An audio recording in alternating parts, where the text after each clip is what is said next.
Hello everyone. I am very happy to see so many of you here today. This is EUROSTUDENT Talks, and today we're going to talk about international student mobility. First, we are going to talk about it in context of Sweden, and then we will complement Swedish results with the EUROSTUDENT 8 national comparative findings. Also, we will very shortly touch upon the question whether and why employers perceive student mobility as something valuable. I'm glad to have here two speakers today. First, Madeleine Charichak from Sweden. She's an analyst at the Swedish Council for Higher Education with experience in analyzing conditions, outcomes, and impacts of international projects and mobility across the entire education system. And she also contributes to the Euridice network, providing comparative data and analysis to support evidence-based policy and development in education on European level. And in addition to Madeleine, we have here Eva Vögtl from Germany. She is a political scientist and public administration expert with expertise in higher education and student research. Since 2013, Eva has been employed at the German Center for Higher Education Research and Science Studies in various departments and projects. For example, from 2017 to 19, she contributed to the EUROSTUDENT project. After that, she led the project called Comparative Governance Universities. As a postdoctoral researcher, she conducted research on international student mobility, quantitative methods, and the Bologna process. From the end of 2021 to the end of 2024, she led the INDISTRA project, Internationalization in Digital Transformation. And since September last year, she has returned to the EUROSTUDENT project and is also part of the project consortium. So hello, Madeleine. Hello, Eva. I'm very happy to have you here. I think we are ready to go and start with the presentation. So you go first, Madeleine. Let's hear about Sweden. Okay. Do you hear me? Yes, very well. Yes. Okay. Well, hello, everyone. And first of all, thank you to you, Marlene, for inviting me. As Marlene said, my name is Madeleine Charichak. I work for the Swedish Council of Higher Education. I will share my presentation with you. So just a moment.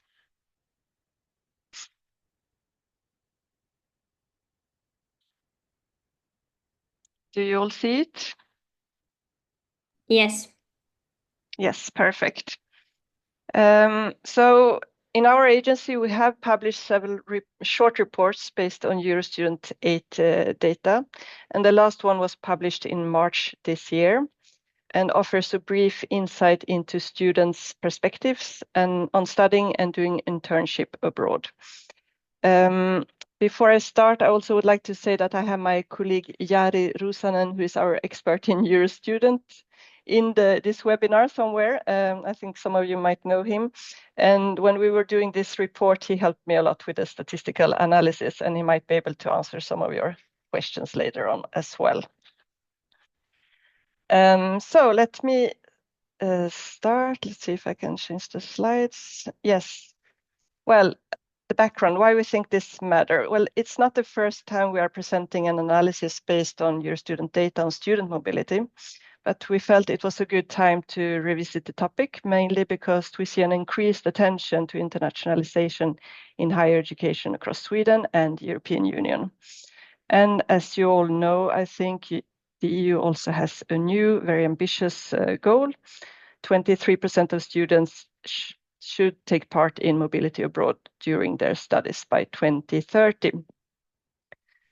And if we look at the Swedish position, we still have some way to go, we can say.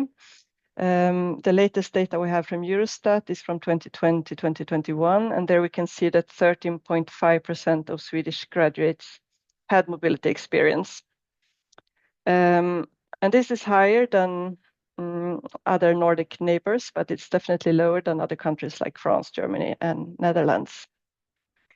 We can also see that in Sweden, the number of student free movers is going down, while exchange students remain stable around 7,000 per year. And the role of our agency is also to support international cooperation and mobility. And we think that in this work, knowledge-based analysis is key, and therefore EUROSTUDENT is really a good source of information. And in this short report, we have looked at students' views on doing study and doing internship abroad, how they see it today, and if the past mobility barriers that came that we could see in the previous EUROSTUDENT survey, if they are still relevant today. And for this, we have also used the EUROSTUDENT database, which let us compare results across the period from 2013 to 2022. So let's take a quick look at the results. Who wants to go? What are the differences in student mobility interest? Well, first of all, we can say that the data shows significantly higher interest in mobility than the number who actually end up going. We can see there in the figure, we have, well, 3 bars. The quite small bars to the left, the deep purple ones, are students who are already preparing for mobility when they answer the survey. And the bars in the middle represent students who in the survey said that they would be interested to participate in mobility sometime during their studies. And the big, deep pink bars to the right are students who in the survey said that they think they're not interested in participating in mobility during their studies. So here we can clearly see how the interest in mobility varies by age. There's a strong interest among younger students. In fact, for those up to 24 years old, we can see that more students are interested in going abroad than the number that actually end up participating. We can also see how the interest rapidly declines for higher age groups. And if we break this down by study fields, we can see that the highest interest is found in law students, where more than 1 of 3 wants to participate in mobility, as well as social sciences, languages, and engineering. And on the other hand, interest is much lower among students in education science, also in education training, teacher training, and social work and pharmacy, in the range of just 10 to 13%. We could also see in the results that students that in the survey reported that they had some kind of disability that affected them during their studies. They report similar interest levels as other students, which is encouraging. But overall, we can see that on a general level, 19% of Swedish students say that they are planning to study abroad during their study time, which is a decline from previous surveys. We could see that it was a quite stable number, around 22% in the previous EUROSTUDENT surveys. It's not a big decline, but it's not an increase either. And we can see that Swedish students now rank among the least interested in Europe, only surpassed by a couple of countries and quite behind other countries like Germany and Spain, while nearly 50% plan to participate in mobility. So if we take a look at the key barriers that students face when it comes to mobility, this figure that you see on the slide represents 2 sets of bars. The highest one with a little bit more clear purple color represents the students that have no intentions to participate in mobility.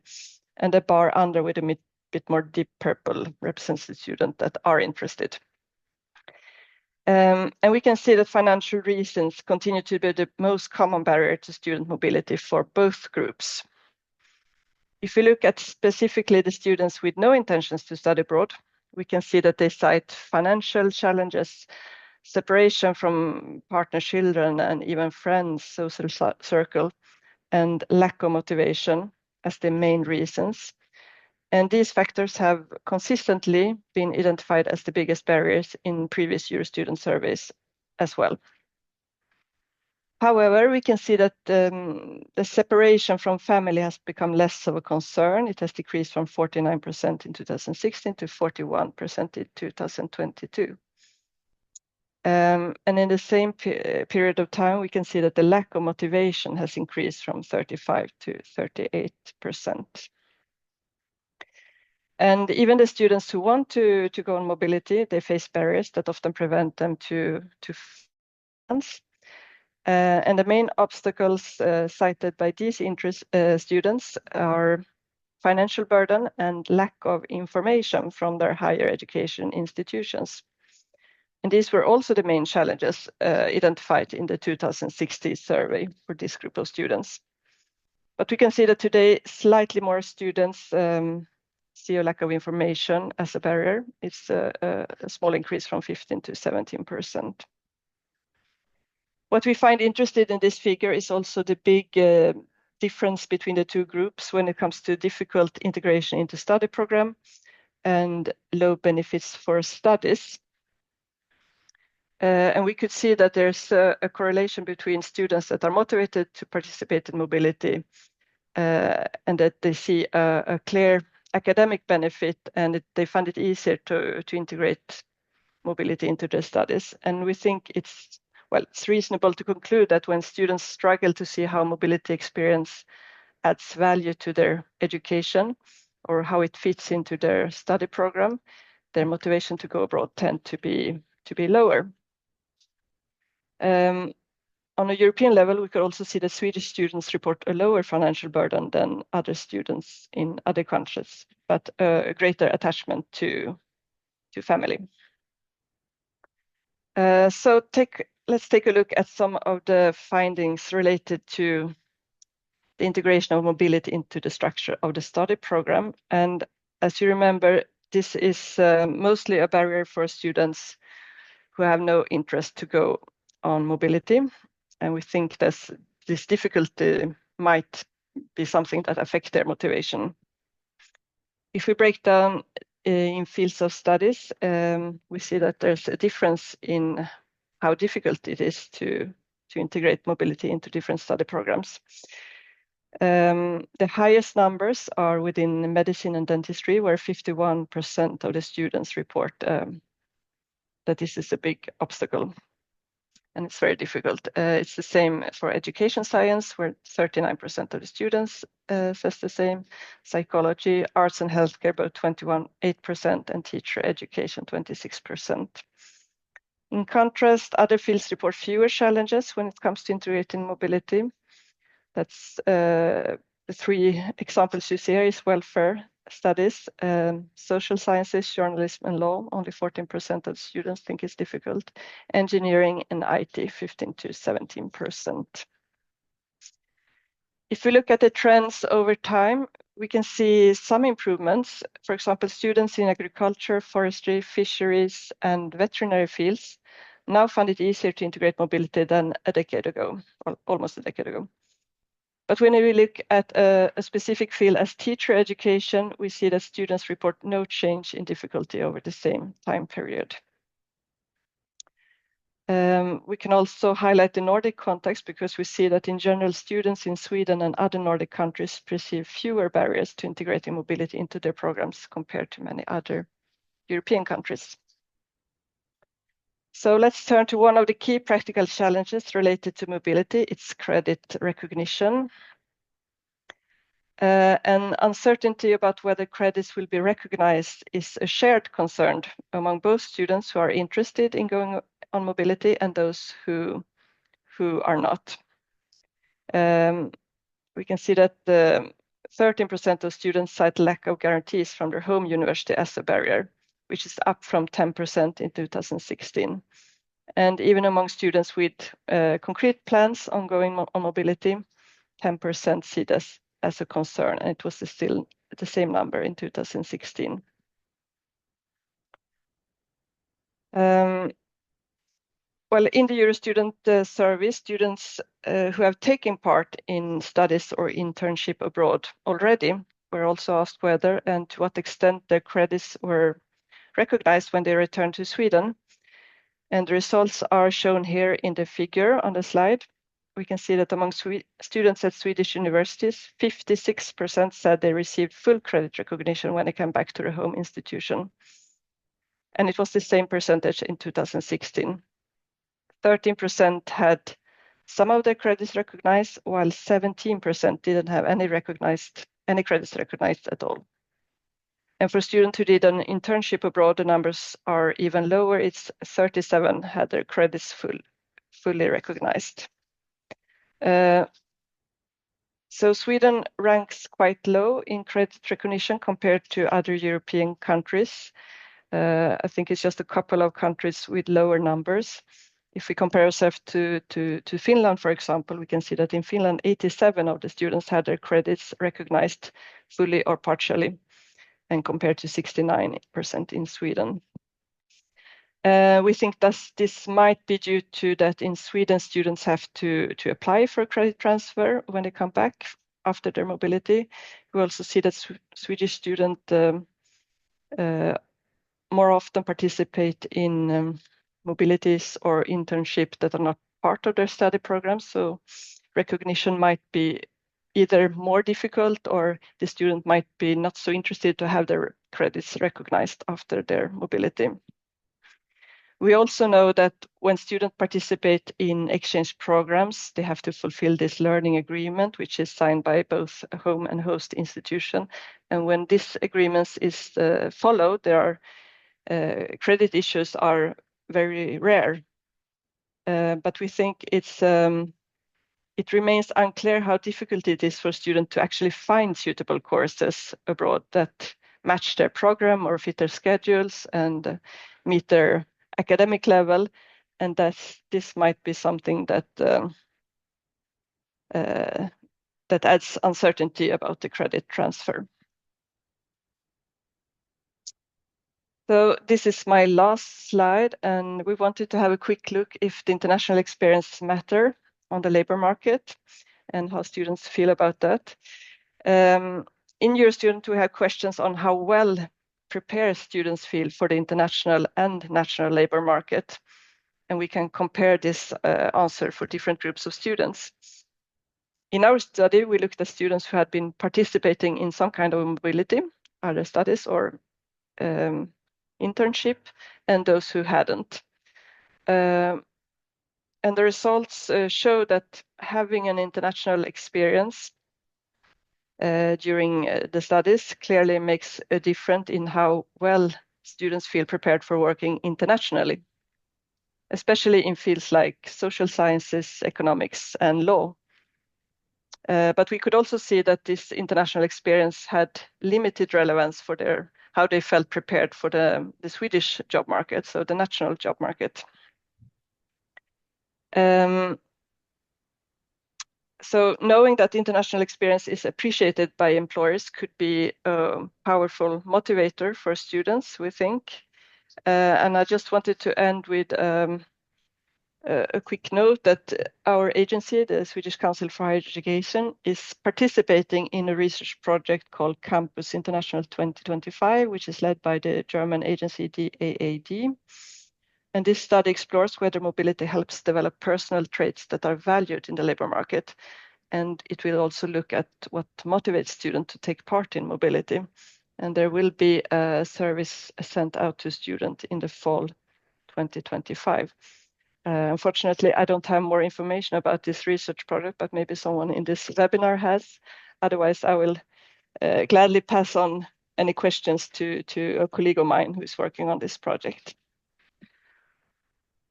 So thank you very much. I will stop sharing, I think. Thank you, Madeline. As you said, we very much welcome questions to Madeline about the Swedish results before we move on to the international comparative view. So anyone, if you have any questions, please put them in the chat or raise your hand and just ask. And there actually was one detail to clarify. There was a question in the chat that what is the difference between education and teacher education when we talked about the fields of study? well, I think you who work with EUROSTUDENT know better how it's the different themes, but education science, it's more like pedagogy, while education training is this program to become a teacher. Yeah, any other questions to Madeline? We, of course, can have a longer and more general Q&A after both presentations, but at the moment, you are still very welcome to join in and ask about Swedish context.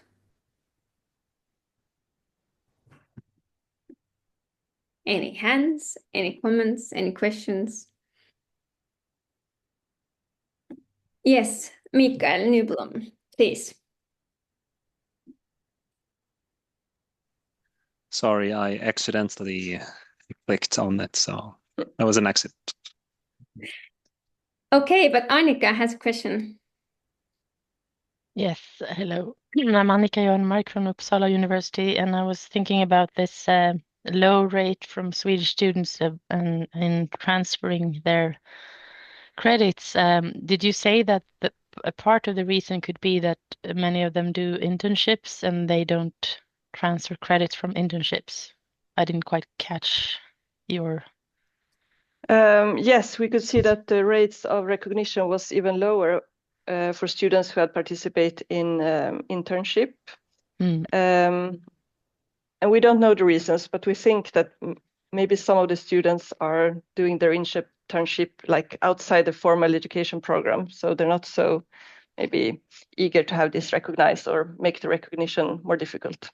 No, or they can't even do it. I mean, at Uppsala, we do encourage them to use that possibility since we have a lot of Erasmus funding for that. So we can encourage both students doing it within the curriculum and get the credits and those that want to do it outside.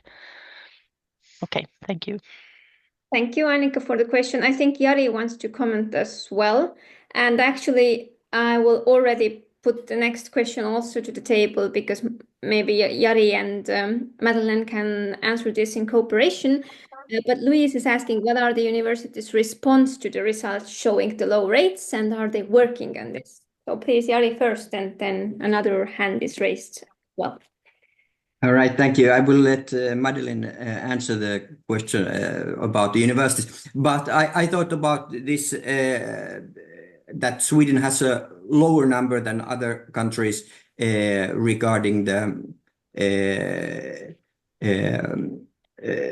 use of learning agreement and getting the credits for their studies. One reason could also be that when we look at the Swedish students who have been abroad, fairly small number of or small percentage of them have used Erasmus or Nordplus or other programs that include compulsory using of learning agreement. There are very large share of Swedish students, larger than most other countries, that go abroad to study outside of those programs, and that could make a difference that they are not using as much learning agreement since it is not compulsory.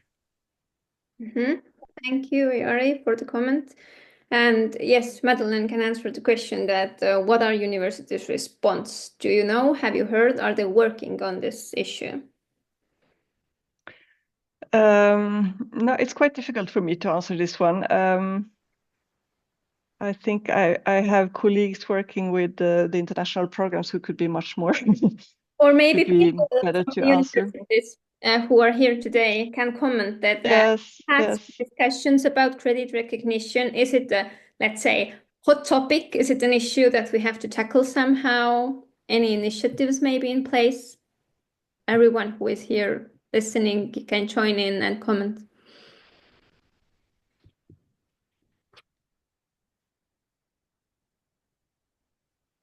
If not, Justina has a question and then Eva wants to comment, I think.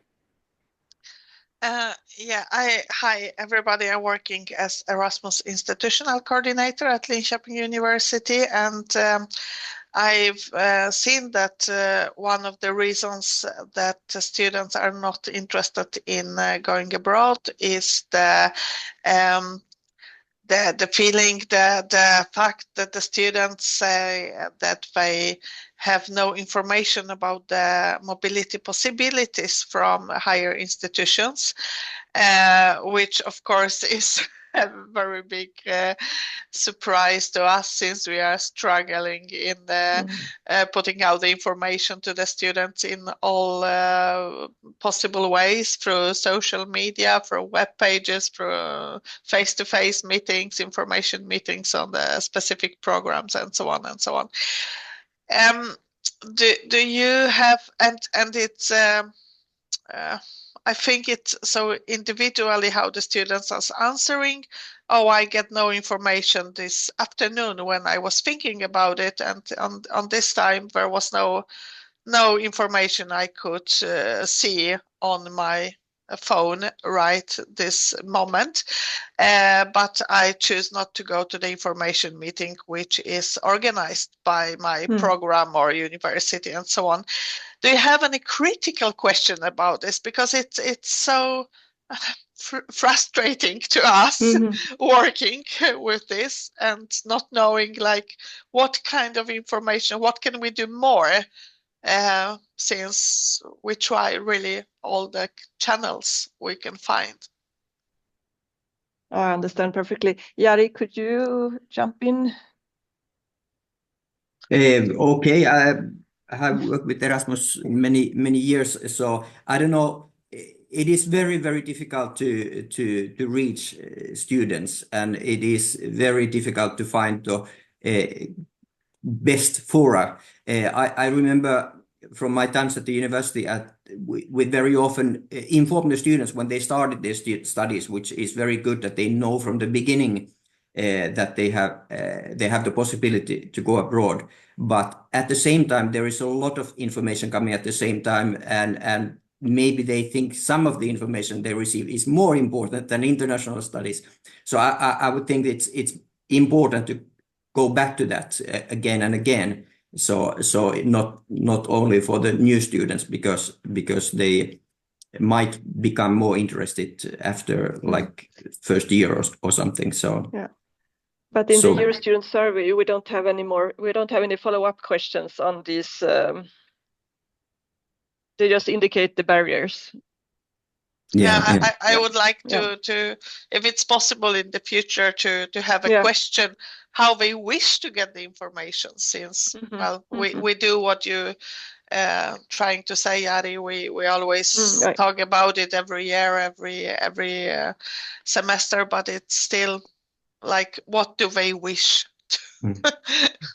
We also made a survey among students many years ago, and we asked them how do they get information about studies abroad, and we thought that they will go to the international office. That's the obvious answer, but we asked. Anyway, this was not their answer. This is they said that it's study counselors. They go to study counselors to answer. So I think it's also very important that to include study counselors in the information for students, because that seems to be the place where they are seeking information if they are interested. Yes, I also wanted to comment that with EUROSTUDENT, it's a questionnaire, a survey, so it's maybe more difficult to find out the real, like, deeper reasons why students don't get the information or how to receive them.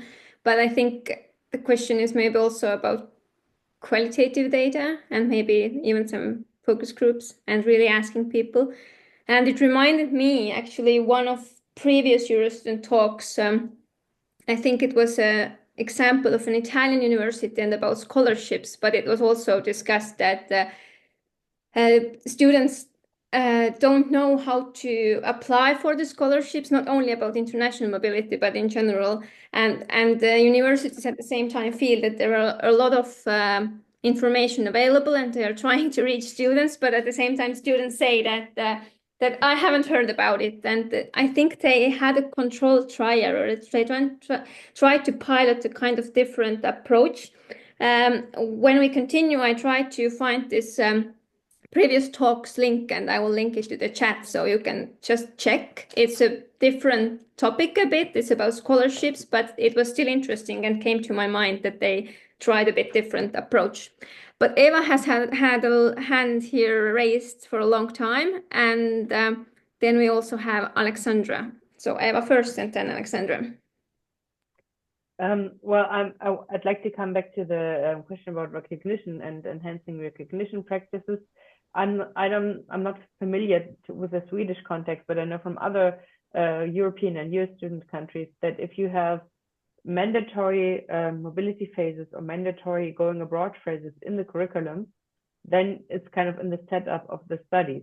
I mean, of course, you can't make it mandatory for all because students will have barriers to go abroad and not everyone, but to kind of have it as the default option, like going abroad or to having an internship abroad as default option, and not going abroad and not doing an internship abroad as the kind of exemption. That was tried out in some countries, and then they have to have the information because it's part of the studies in the curriculum. But I don't have like the best practice ready-made example at hand. But I think I know that that this has been tried out at least for some fields of study. Yes, thank you, Eva. And then we had a hand before as well, Alexandra. Yes, please. Hi, my name is Alexandra.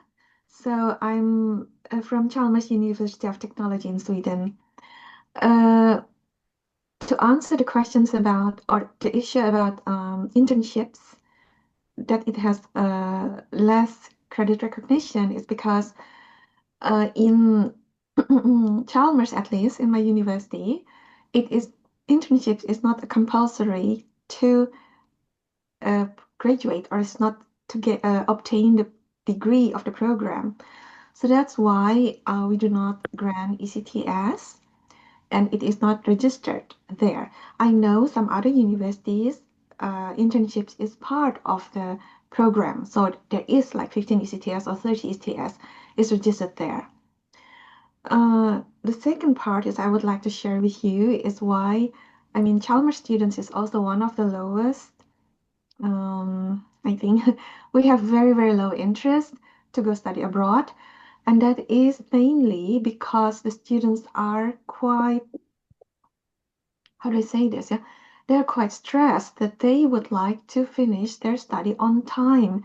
And also they want to do exchange at the same time. So the risk of the credit will be not recognized. It means that there is a risk that they have to extend their study. And this made them feel scared. So they would like to know from the beginning that everything is going to be smooth and there is no complication when they come back. But however, again, going for exchange, we can't guarantee that everything is going to be the same as if they are not leaving the university. So, and this made them quite nervous, apart from the financial situation and so on. And about the credit recognition, why it is difficult, it is because every year we try to evaluate like, okay, this partner will, if you study here, you will be able to come back and all your credits will be recognized.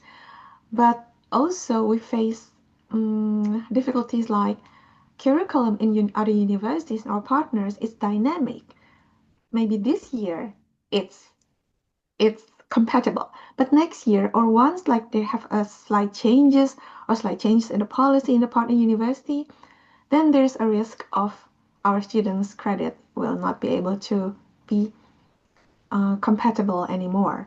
Plus, in the program guide, it's written that, or at least in Chalmers, we wrote down that all students who study abroad, they must go for 1 semester 30 credits. Like in Swedish, we call it heltidsstudier.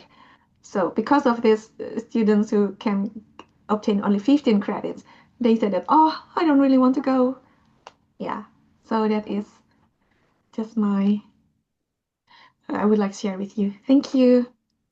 Thank you, Alexandra. It is so nice to see that you are sharing your experiences, and Alexandra like this, and also there are some messages in the chat, so you can go them through and think about what others are doing. For example, Carmen mentioned that they have a new activity, very international office, and the student support have a fika each Thursday, something very Swedish, I think, and very nice that you are sharing your ideas. Liselott has raised hand as well, so please, your turn. Yes, thank you so much. This is very interesting to listen to. I'm Liselott Dominicus from Uppsala University, and I'm working as a student advisor.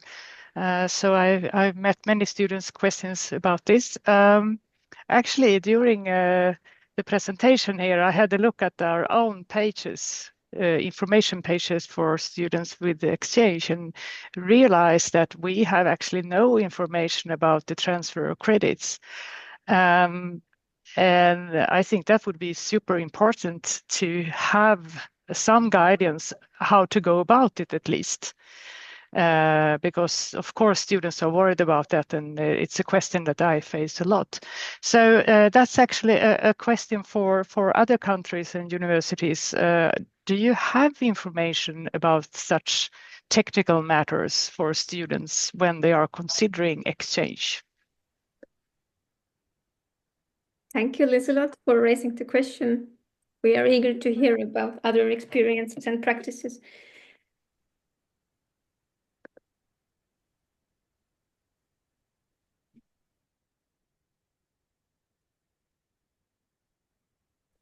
Well, if no one else wants to join it, I can share like the experiences I personally have, but also from the research context. With the youth, when I as an Erasmus student signed a learning agreement, which is many years ago already, then I checked with the student office back at my home university, how many credits do I get for this class? And we did that before I started studying. So usually you go abroad a month before studies start, pick your classes and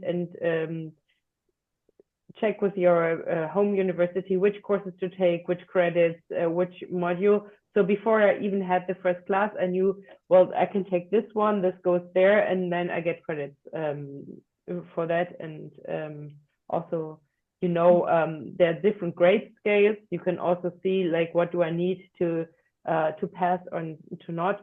So it's really, I think, a lot about the preparation phase and ensuring students that they don't just like start taking things and then afterwards it's all in vain. So I think the preparation phase and having like a clearly structured process for credits and how to integrate it into the studies, that's very important. Also to increase the motivation, but also to increase the recognition, the percentage of recognized credits afterwards. Yes, thank you so much. And I can confirm to you that that's really the way I'm working with my students, that we go through these questions before they leave so they feel more comfortable. And well, we do have information, of course, about how to do credit transfer, but we have no such information linked from our exchange student, at least what I can find. So thank you so much. Yeah, and Liselott, you also have many replies in the chat. Yes, I see that. Thank you. It's great to see. Thanks. Yeah, so you can go them through as well. Yeah. And really nice to see that you're all sharing your experience and how you are doing the things in your universities. But to move on, before we have to wrap it up in 20 minutes, I would now like to hand over to Eva. And I think we won't cover everything about the comparative perspective, but as Madeleine finished with the topic of the value of international mobility and the later employment experience, so maybe Eva, you can continue from here.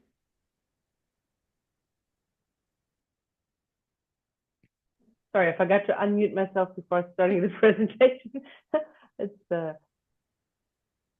important to keep the steps. Okay, I think I have to.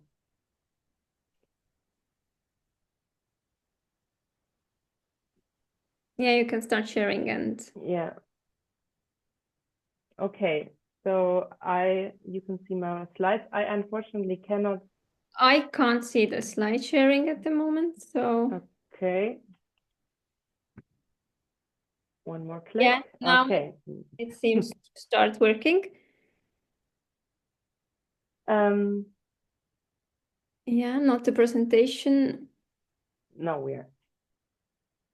And there was also a comment that your microphone is a bit low, so maybe you can either come closer or speak a bit with a louder voice. But yes, now we can see the slide as well.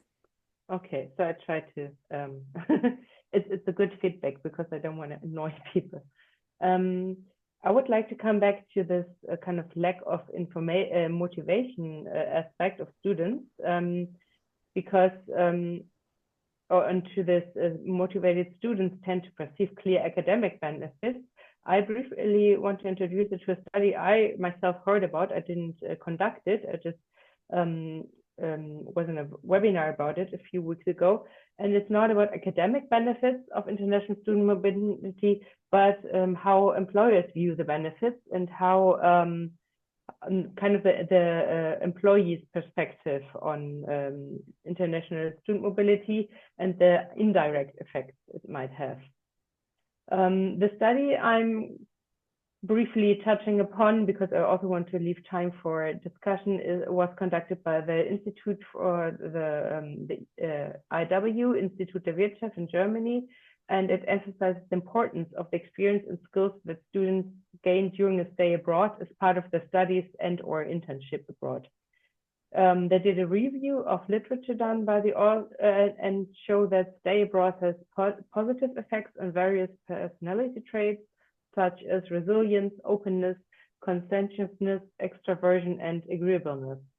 And these skills are helpful in dealing with the upcoming changes in the world of work and are therefore important for the economic development. They say of Germany because the study was conducted in Germany, but I think also for other countries in Europe. And in addition, the intercultural skills acquired can facilitate working in an increasingly diverse workforces and in diverse teams. And the table I'm showing is briefly summarizes findings from various studies, indicating that study abroad experiences significantly enhance this competency.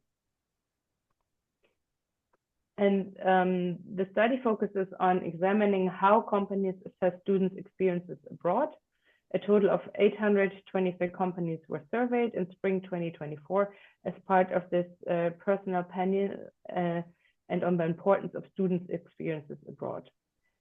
And in order to examine whether different companies differ in the assessment of study-related stays abroad, various subgroups of companies were formed. They were grouped into 4 categories: digital companies, academic companies, innovative companies, and international companies. And they were classified according to the extent to which they are affected by the transformation process in various areas like climate protection, digitalization, demographic change, and globalization. The companies were first asked about the scope of international activities and the importance of international experience in the recruitment process. The most common international activity in the companies was found to be the use of foreign languages.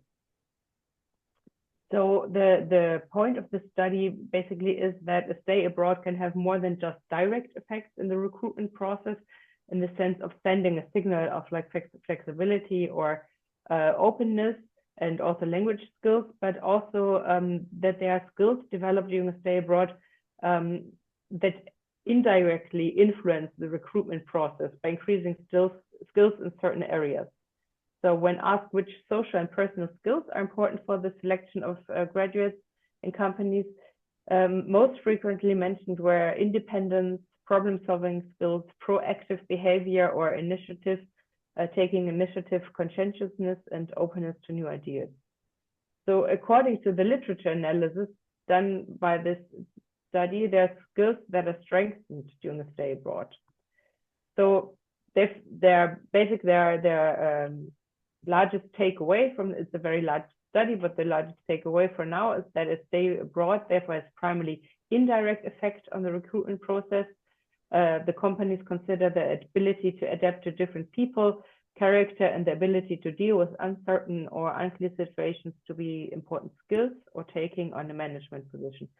So both areas of competence can in turn be strengthened by stay abroad. And this company survey examined further effects of stay abroad on the corporate transformation process, and this includes, first of all, the relevance of international business relationships for companies, and almost a third of the companies surveyed state that international business relationships are very important for the success of the company. So here are the references. The first one is to the part of the presentation I did not help today, the comparison between EUROSTUDENT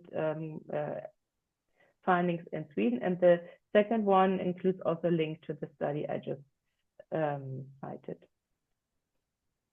Yes, thank you very much, Eva. So we can continue with our nice, lively debate and discussion, and also discuss the angle of labor market and their employer's perspective. So if anybody has any questions or comments, again, you are very welcome to join in either in chat or raising hand.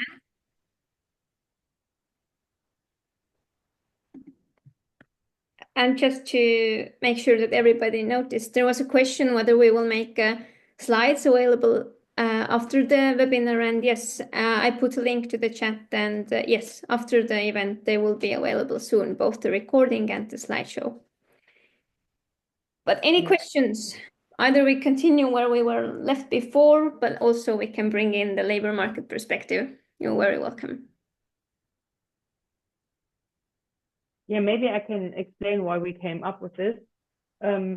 We came up with this during the preparatory meeting of this EUROSTUDENT talk, and we're kind of like, why is the motivation going down, and what's and then I came across this study and the presentation of the study, and I thought that maybe students don't realize that it's not just if they want to work in an international company or if they want to work in the private sector. It's not just the language skills you gain doing abroad, but it's also part of personality development and personality traits and skills, soft and hard skills that are developed. So, and then Madeleine was like, okay, there's this study that's also going to be in Sweden. So I guess that's will be very interesting to have a kind of follow up how these studies are going, and because this perspective I just presented is very from the point of view of the employees, but now with the study, if I understood it correct, that Madeleine shortly touched upon, is also incorporating the student's perspective. So that I think that's highly interesting to kind of get more to the point. Well, there's a lack of motivation. How can we increase the motivation of students to participate in international mobility? And maybe it's also a question to the representatives of universities here today, that how much actually this angle is covered when talking about international mobility and going abroad, either for studies or for internship. Do students think or ask about this? What comes later perspective? How does it help me on the job market? And maybe there are even some examples about initiatives how international mobility has been promoted in cooperation with employers. So if anybody has any ideas or comments or experiences in that regard, we would like to hear about them. Or if it sparks any ideas.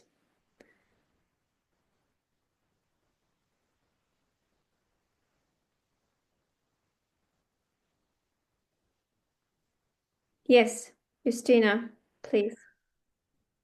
Well, I've been working with teacher training education for a long time, and I think it's a very big challenge to how to address the students that this international experience can be a merit for their future life. I mean, for us working at the university, it's obvious answer, because since they're going to meet the whole world in their classroom, and they need to have the international experience and the experience of being new to a situation and to the system. But since Sweden not even managed with the problem hiring only licensed teacher at school, it's a very big challenge how to sell to the students that this is going to make your chances better for a good job.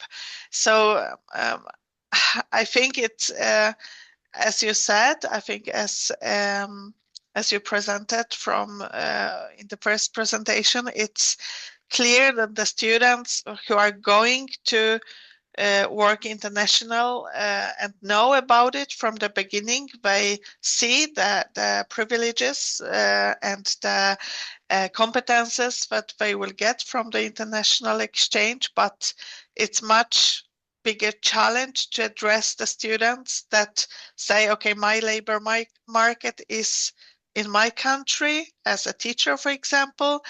How will those competences help me in the future? So, well, just a comment that we see it, and yeah, we try, but it's a challenge. Yeah, of course. Thank you for the comment. First, Emily Brun, and then Eva again. Oh, you can't see me. Wait a second. No, Hi, you I'm here. can. I'm Emily from Uppsala University. I just wanted to share a thought, because this is something that I raised from the get-go when I have information meetings about exchanges. I work with business students, and they're very sort of focused on getting into a good business school and it looking good on the resume. But I think they sort of forget that an internship, no matter where you go, is a really, really good experience looking at these points with the soft skills and hard skills. So I have included that from day one when they hear about internships, exchanges. And I think in my experience, it has also lowered the bar or the sort of threshold for some of the students who go into this with the sort of experience that they cannot get into the best schools, or but when they realize that an exchange to whatever school or country is a great experience, they sort of, land in that, oh, okay, then maybe I can do this. So I think that's excellent to raise that point from the start. Thank you for that comment. And what I was also thinking personally is that I remember when I was going to the university, and I was also working there for a couple of years after that, I remember that sometimes those who have been to another country and who studied abroad, they came back and they were kind of used as living examples, that they came and talked about their experience and shared their experience with other students. So it's always difficult to track down an alumni and ask them to come and talk, but it would be also maybe like people like to hear about other stories, and if someone could come and share their experience, that yes, I did international mobility abroad, either studying or internship, and ask someone who has done it to reflect back on the experience. Maybe even if they're now working somewhere, it would be maybe also somehow like real life story for students, what might encourage them. Just an idea also to raise here. But yes, Eva and then Alexandra. Yeah, I would like to respond to this. Why going abroad is also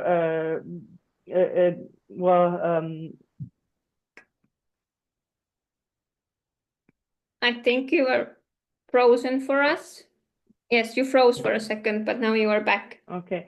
Why is it also valuable for them to go abroad? I mean, maybe that's the German perspective, but in German classrooms, we have like 47% of pupils with migration background, with a lot of intercultural competences are needed. So I guess it's a valuable experience, especially for students of teacher training, to also experience the feeling of being somewhere where they have to learn the language or getting around. So that should be very much promoted, because that's the reality. And also, if we look at the workplaces, and increasingly, I mean, these 47% of pupils are going to be the next generations, 50% or more colleagues with migration backgrounds. So that was also the hint of the study. It's not just that you have like no English or well, because you might not even work with that language, but that you kind of can adapt these transferable skills. And so even if you never plan to work somewhere else, like I might put it a little, but somewhere else might work with you at home. So I think that's also a point we need to stress, that but that a lot of students also need intercultural skills if they stay at the national labor market, because that's diversified a lot, especially in the field of teacher education and training. Yes, thanks for the additional comment. And then Alexandra, please. Yes, so I have actually interviewed some of my student ambassadors about what is like the added value of having been abroad. And of course, most of them said that they have more self-confidence and they can communicate better across cultural barriers. But several years ago, I have done some kind of a very, very simple survey. It is aimed not just students who's going outside within Europe, but also outside Europe, specifically in Asia. So the most advantage for them, but this is for those who has graduated. So they said that it is the ability to communicate with Asian culture, and most of them said it is very important. And then also some other things that is important is that they have the ability to think analytically in a global setting, and also they have the ability to organize and supervise work for others within a different culture. And I think most important is that the ability to cope with complex moral and ethical issues, also sensitivity to feelings and perception of others. Thank you. Thank you. Yes, definitely very important aspect as well, that in the more globalizing world, how you feel in another culture and how you can communicate. Any other comments, questions before we wrap it all up?